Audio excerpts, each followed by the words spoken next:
बिस्मिल्लाहिर्रहमानिर्रहीम।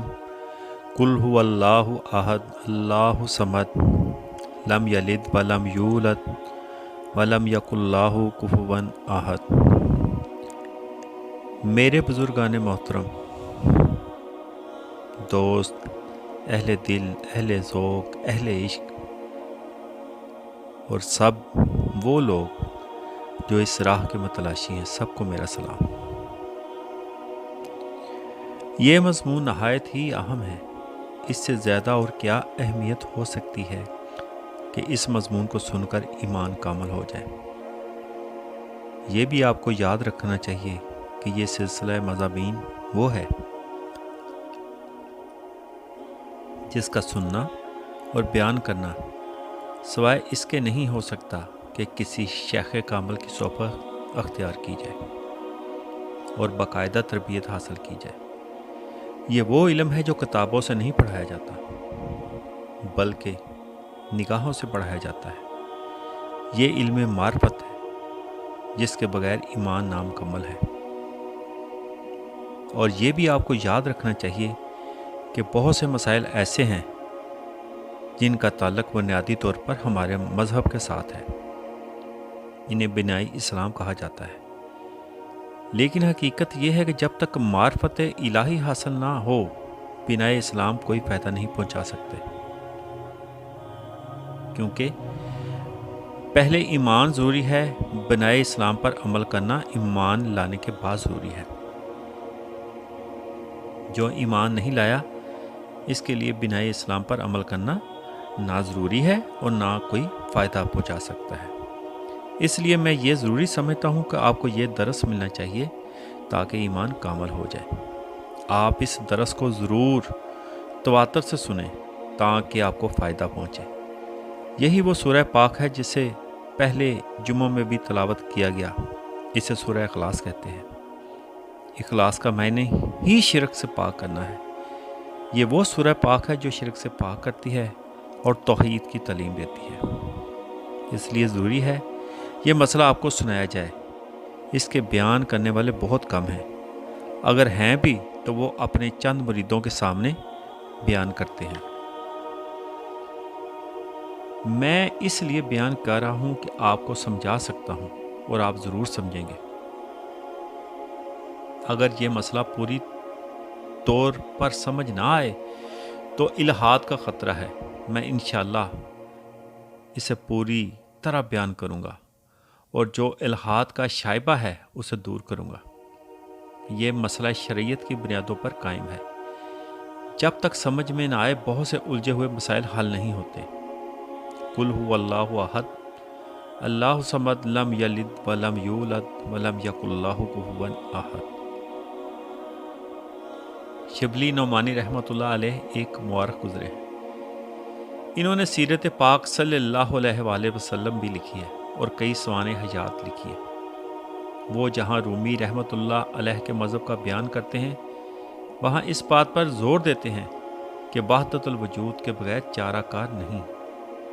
इतराज़ करने वालों का जवाब इस मसले के बगैर कहीं नहीं मिलता। अहमद रज़ा खान साहब बरेलवी रहमतुल्लाह ने भी यही फरमाया कि ये मसला अपने मकाम पर हक है। शाह अब्दुल अज़ीज़ मुहद्दिस देलवी रहमतुल्लाह अलैह बहुत बड़ी हस्ती गुजरी है। आपके ज़माने में एक मौलवी नूर मोहम्मद बगड़वी गुजरा है, जिसने एक रसाला शहबाज लिखा है और इसमें तमाम औलिया अल्लाह पर कुफ्र का फतवा दिया। इसी ज़माने में एक मौलवी मोहम्मद रमज़ान साहब रहमतुल्लाह अलैह भी गुजरे हैं। नूर मोहम्मद के साथ इनका मुनाजरा हुआ और शाह अब्दुल अज़ीज़ मुहद्दिस देहलवी रहमतुल्लाह अलैह सालस मुकर्रर हुए। इन्होंने जो सालस नामा लिखा वो छपा हुआ मिल सकता है। इन्होंने लिखा कि मौलवी मोहम्मद रमज़ान साहब के दलाइल कवि हैं और नूर मोहम्मद हक पर नहीं है और इसने मेरे हाथ पर तौबा की है। और ये भी लिखा है यही मज़हब तमाम औलिया अल्लाह का है। जनाब गौसे पाक के पीर पेशवा अबू सैयद रहमतुल्लाह अलैह ने एक रसाला इस मसला पर अपने मुरीद शेख अब्दुल कादिर जिलानी महबूब सुबहानी के लिए लिखा है, जिसका नाम तोहफ़ा मरसला शरीफ है।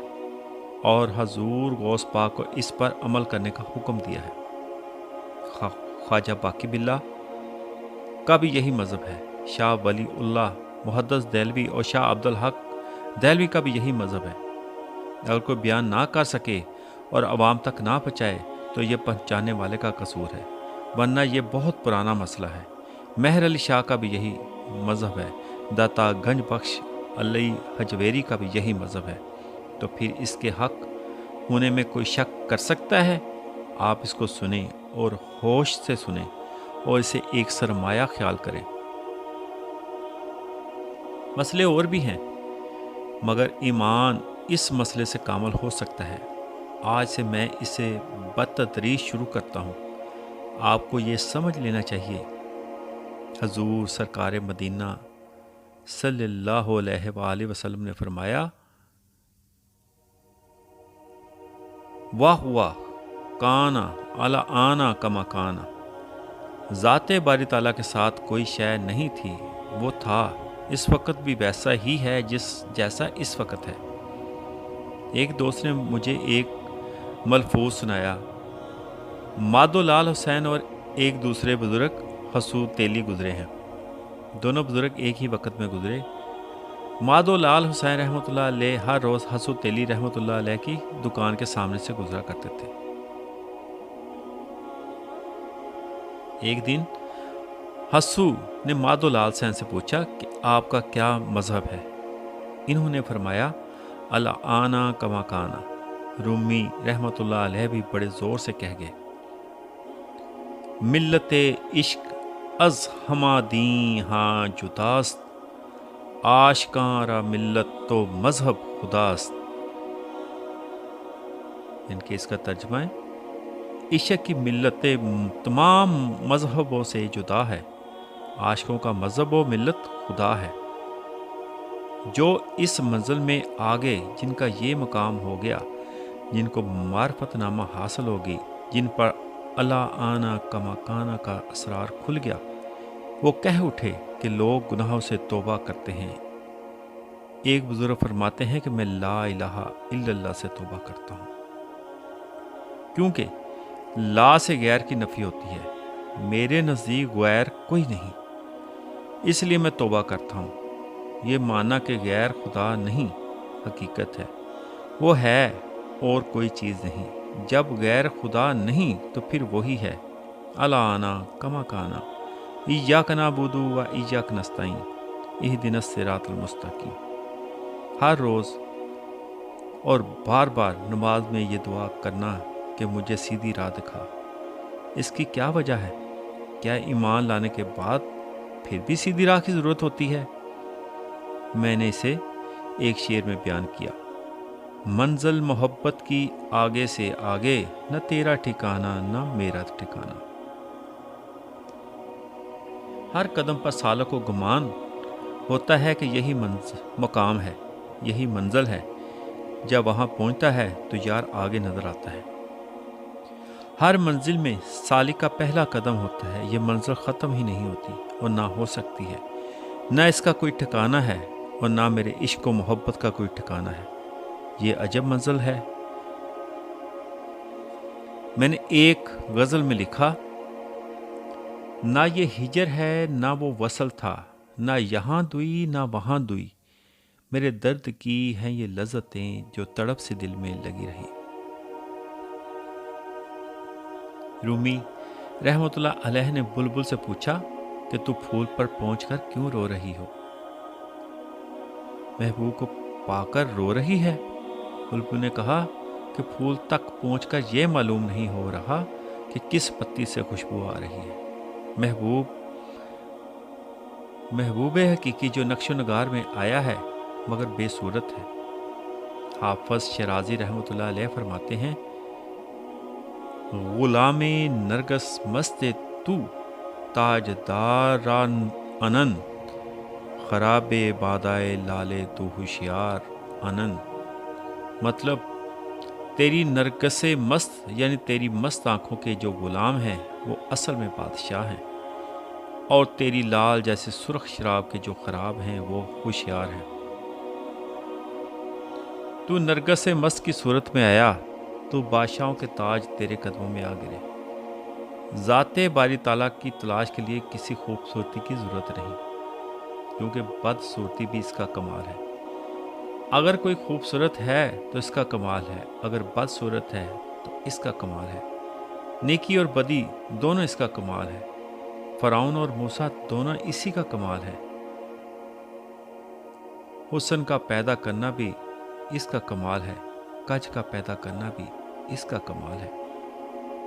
हुसैन का पैदा करना भी इसका कमाल है, शिमर का पैदा करना भी इसका कमाल है। हमारे नज़दीक इसके अलग अलग दर्जे हैं, मगर ज़ाते बारी ताला के लिए सब इसके कमाल हैं। रुखसार का पैदा करना भी इसका कमाल है, और पखाने की जगह का पैदा करना भी इसका कमाल है। ज़ाते बारी ताला की निस्बत से हर नेको बद को पैदा करना इसका कमाल है, मगर हमारे नज़दीक अलग अलग दर्जे हैं। जब ये सब इसके ही कमालात हैं, तो ज़ाते बारी ताला के हर कमाल पर जान देनी चाहिए। हुस्न को देखे, कमाल को देखे और जान दे। कज को देखे और कमाल पर नज़र हो और जान दे। बाज़ियाँ रंगा ते मर मर जावें, बाज़ियाँ थी वट खावें, बाज़ियाँ मन्ने ते बाज़ियाँ मुनकर मुनसफ की में सदावें।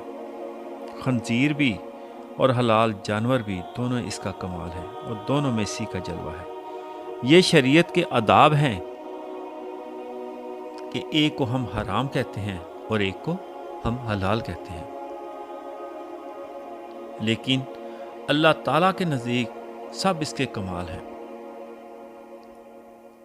कानून और शरीयत सबको अलग अलग बताएगा, मगर जब पैदाइश पर जाएं तो सब ज़ात के कमाल है। अंबिया के मकाम मुलाहजा हो, फिर सबसे बढ़कर हबीब खुदा सल्लल्लाहु अलैहि वसल्लम का मकाम मुलाहजा हो। फिर जो इसके हबीब को न माने, इनके साथ क्या सलूक चाहिए था।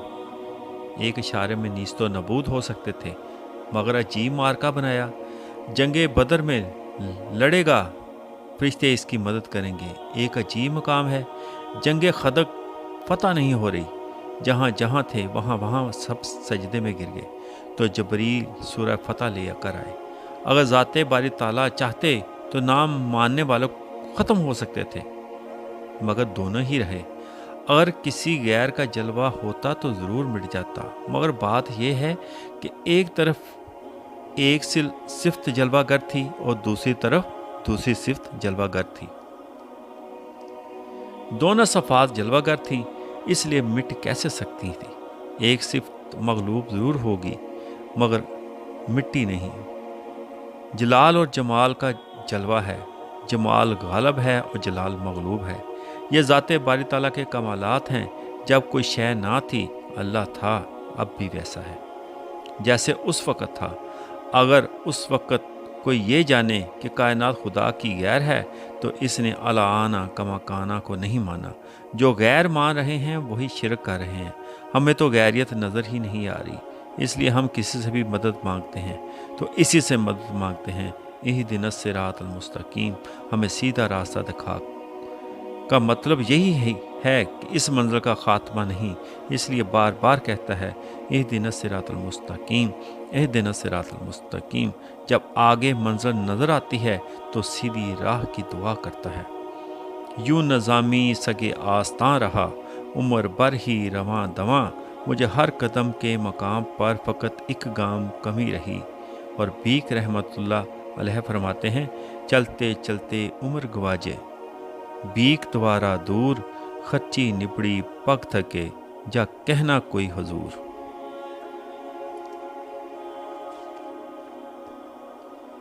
जब वो अल्लाह वाले इस आलम से उस आलम में जाते हैं तो फिर मंजिलें शुरू होती हैं। आप जब भी किसी मज़ार पर जाते हैं तो बाज़ मज़ारों से खौफ आता है, और अगर ज़रा सी बेअदबी हो जाए तो फ़ौरन तकलीफ़ हो जाती है। और बाज़ मज़ारों पर कुछ भी करें कुछ नहीं होता। दरअसल ये इनका मकाम है। किसी ने पूछा कि दाता साहब के गुंबद के नीचे कितनी बुराइयां हो रही हैं, किसी को बेअदबी का बदला क्यों नहीं मिलता। मैंने जवाब दिया, चरख नीली के नीचे कितनी बुराइयां हो रही हैं। मालूम होता है कि दाता साहब رحمۃ اللہ علیہ خدا کی ذات میں گم ہو چکے ہیں۔ داتا صاحب رحمۃ اللہ علیہ کا اور خدا کا مقام ایک ہو گیا ہے، دوئی ختم ہو چکی ہے۔ خواہ ہم کوئی بھی برائی کریں خدا کو پرواہ نہیں، اس لیے داتا صاحب کے مزار پر لوگ کچھ بھی کریں ان کو پرواہ نہیں۔ وہ مقامات طے کر گئے ہیں، جن مزاروں پر تکلیف ہوتی ہے وہ ابھی منزل میں ہوتے ہیں، وہ منزل میں رکاوٹ کے باعث تکلیف دیتے ہیں۔ اگر کوئی دربار میں کسی بادشاہ کے آشنا کے ساتھ جائے تو توجہ کا مرکز ضرور بن جاتا ہے، مگر جو سیدھا جائے بغیر وسیلہ کے جائے اس کو دربان ہی اندر داخل نہیں ہونے دیتے۔ اس لیے جب بھی کسی مزار پر جاؤ تو اپنے محبوب مرشد شیخ کا تصور ساتھ لے جاؤ۔ اس لیے اللہ تعالیٰ فرماتے ہیں کہ تکبیر تحریمہ کہو، اللہ اکبر کہو، نماز پڑھو، عبادت کرو، مگر جب بیٹھو تو درود پاک ضرور پڑھو اور میرے محبوب کا تصور ضرور ساتھ لاؤ، مگر جن کے نزدیک یہ شرک ہے ان کا کیا ٹھکانہ ہے۔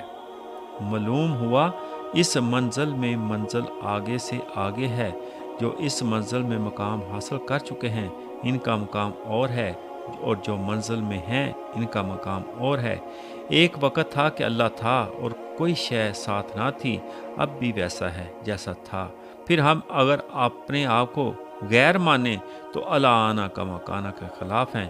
اب ہم نے اسے اللہ مانا، رحمان و رحیم مانا، اول آخر ظاہر باطن مانا۔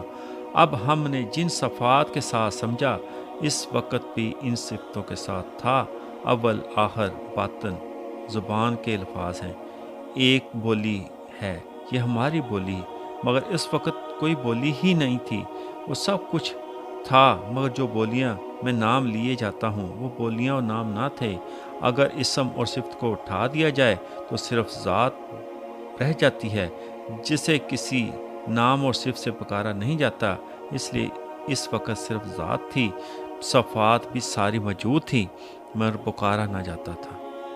اس مرتبے کو کہا کل هو اللہ احد، وہ احد تھا، مقام احدیت میں تھا، وہ ذات بے حد تھی، اور جہاں اس وقت ہم ہیں یہاں بھی وہ ہوگا اور اب بھی ہے۔ الانا کما کانا، تو پھر یہ ٹھیک ہے، نہ خیال میں ہی تو آ سکے، نہ نظر میں تو سما سکے۔ میری بے چگوں سایہ کیف ہے، میری آنکھ تجھی سے لڑی رہی۔ میری نظر تیری غیر نہیں اس لیے تجھ سے لڑی ہوئی ہے، لیکن اس کیفیت کو میں بیان نہیں کر سکتا۔ اس مرتبے کا نام احدیت ہے جس میں محض ذات تھی۔ حضرت موسیٰ نے عرض کی مجھے اپنا جمال دکھا، رب ارنی انظر الیکا، وہ الگ بیٹھ کر خدا کو دیکھنا چاہتا تھا، مگر جواب ملا لن ترانی، تو نہیں دیکھ سکتا۔ سمجھ گیا ہوں میں تفسیر لن ترانی کو، یہ عین وصل کا پیغام ہے، جواب نہیں، کیونکہ جب کوئی ہے ہی نہیں تو تیرا جمال کون کرے اور کون کر سکتا ہے۔ اگر یہ حقیقت ہم سب پر طاری رہے، یہ رنگ جمع رہے، تو پھر کیا کہنا، یہ بھی ٹھیک ہے کہ وہ ہے اور یہ بھی ٹھیک ہے کہ میں نہیں۔ ایک بزرگ اس مقام پر کہہ اٹھے ہر صورت وچ آوے یار، کر کر ناز ادا لکھوار۔ خوبصورتی کو چہرہ روشن بھی چاہیے اور زلف بھی چاہیے۔ سننے والے نے مزاجی خیال کیا، مگر بات یہ ہے کہ جمال لو جلال کی تعریف ہو رہی ہے۔ جمال کو چہرہ روشن کہا اور جلال کو زلف سیاہ سے تعبیر کیا، سب اسی کے جلوے ہیں۔ خواجہ شمس تبریز فرماتے ہیں میرا یار حقیقی ہر گھڑی ایک نئی بازار میں جلوہ افروز ہوتا ہے، تاکہ اس کے حسن و جمال کا کوئی نیا خریدار ہو۔ ایک نیا ہی لباس پہن کر آتا ہے، وہ نیا ہی جلوہ دکھاتا ہے، اور ہر نیز ہار کے لیے نیا ہی مظہر دکھایا جاتا ہے۔ اس مقام میں بھی وہی دو ہی مقام ہیں، اسلام اور کفر، اور اس مقام میں بھی دو ہی مقام ہیں، جنت اور دوزخ۔ ایک بزرگ فرماتے ہیں بہ رنگے کے جامہ می پوش، من از رفتار پایت میشناسم۔ ترجمہ تو کوئی بھی لباس پہن لے، میں تیرے پاؤں کی رفتار کو پہچانتا ہوں۔ قرآن پاک میں یہ ہے کہ قیامت کے دن پنڈلی پر سے پردہ اٹھایا جائے گا اور عشاق کو سجدے کے لیے بلایا جائے گا۔ جو رفتار پاک کو پہنچاتے ہیں ہوں گے وہ سجدے میں گر جائیں گے، اور جو بے صورت خدا کو مانتے ہیں وہ اس دن بھی نہیں مانیں گے، اور ہر ادا میں اس کو مانو، خدا جانے وہ کس صورت میں نظر آ جائے۔